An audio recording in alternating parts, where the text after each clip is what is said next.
The 2024 Paris Olympics have been an absolute blast, especially if, like myself, you're an American. From dominating basketball, women's gymnastics, and swimming, our athletes have really showed up and even shown out.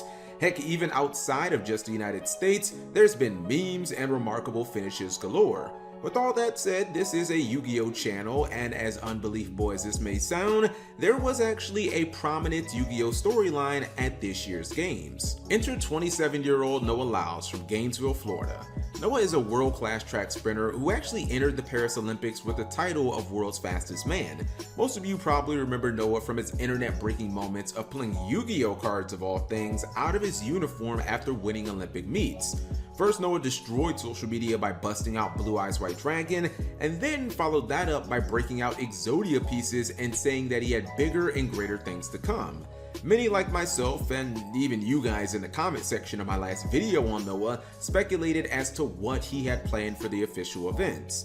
The overwhelming sentiment seemed to be that Noah would try summoning the 3 Egyptian gods.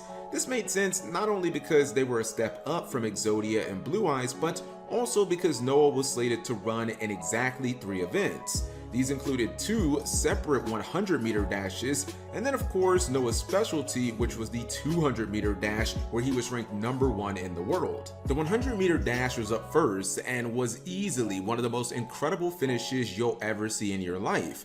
This concluded with Noah winning and taking home the gold with a come-from-behind victory where he won by a mind-blowing 5 thousandths of a second. It goes without saying, but the result was completely impossible to measure by the human eye, as both Noah and the TV announcer got the call wrong. In fact, Noah even congratulated second place Keyshawn Thompson of Jamaica, saying, "I think you got it, big dog," as the announcer proclaimed Keyshawn as the winner in real time. When it was discovered after a photo finish that Noah had actually won by the slimmest of margins possible, the celebrations were on and the artists were going nuts. Posts by Bleacher Report, NBC Sports, and even Noah himself, with mock-ups that included Noah as a Yu-Gi-Oh card. The art designs, of course, were absolutely phenomenal. However, I have a sneaky suspicion they could signal even more.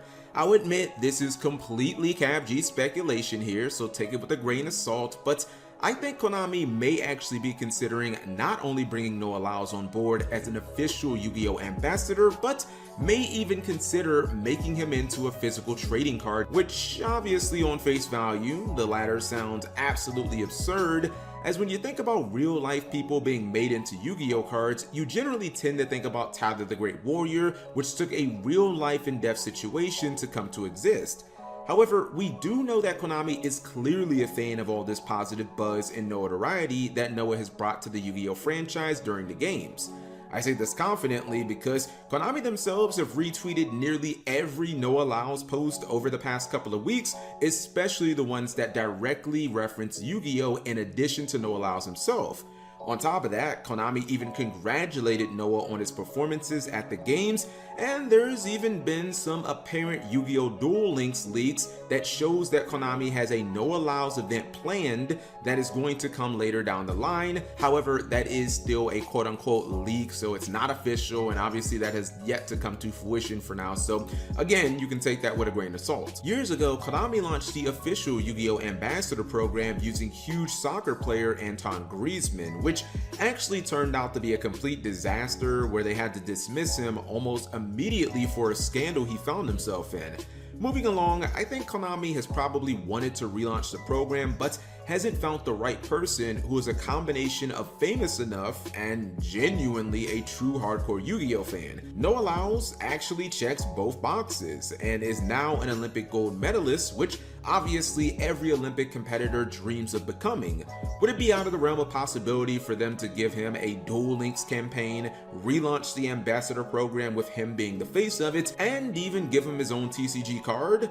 I don't think so. The Olympics only comes around once every 4 years, and Yu-Gi-Oh being a storyline of the Olympics nonetheless has never happened. This would be the exact definition of striking while the iron is hot for both parties, and I think that it'd really be a win-win. As for the rest of the games, Noah competed in the 200-meter dash and finished bronze.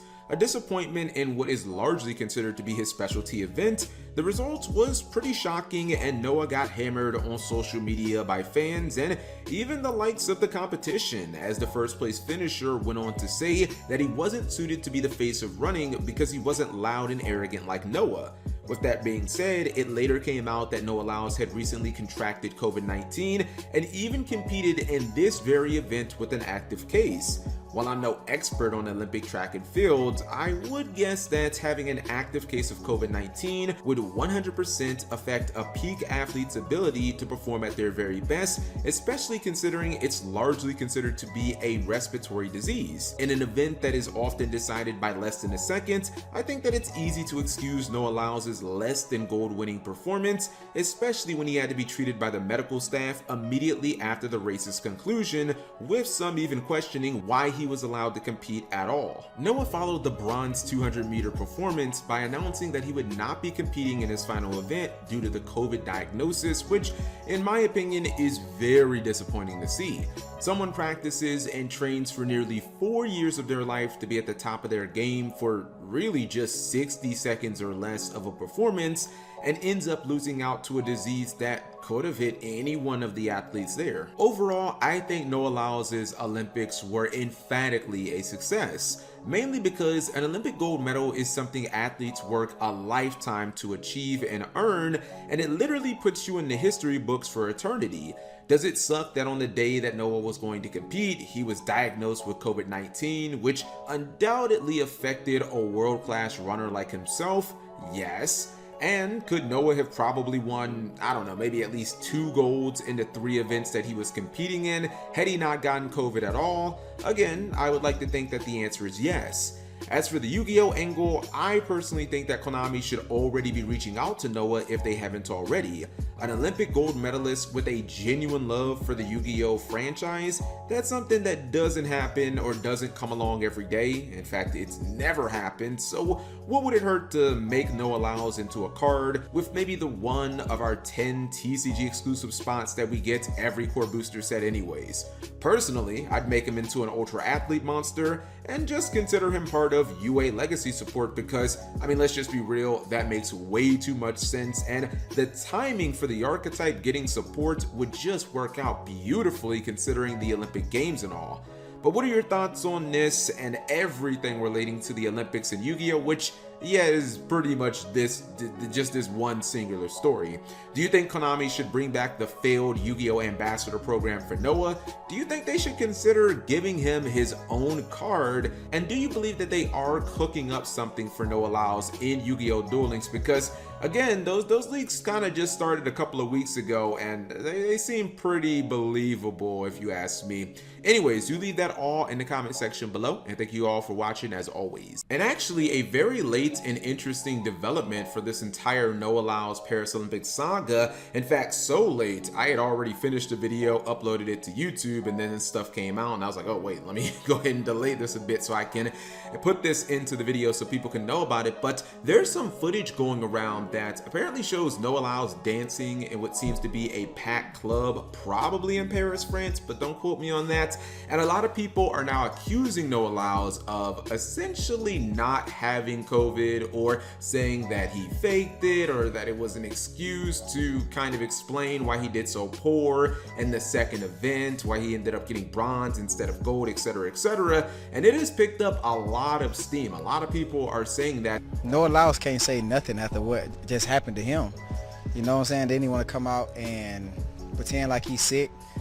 I feel like that's like horseradish. Including other athletes like Miami Dolphins all-pro wide receiver Tyreek Hill. He even came out and said that Noah Lyles faked it, which, you know, you can believe that if you will. I will say personally, it is very suspicious. If I was a professional athlete and I got a COVID diagnosis, I would not be in a packed club 48 hours later. Anyways, I just thought that I would touch on that because it is something that a lot of people are talking about right now.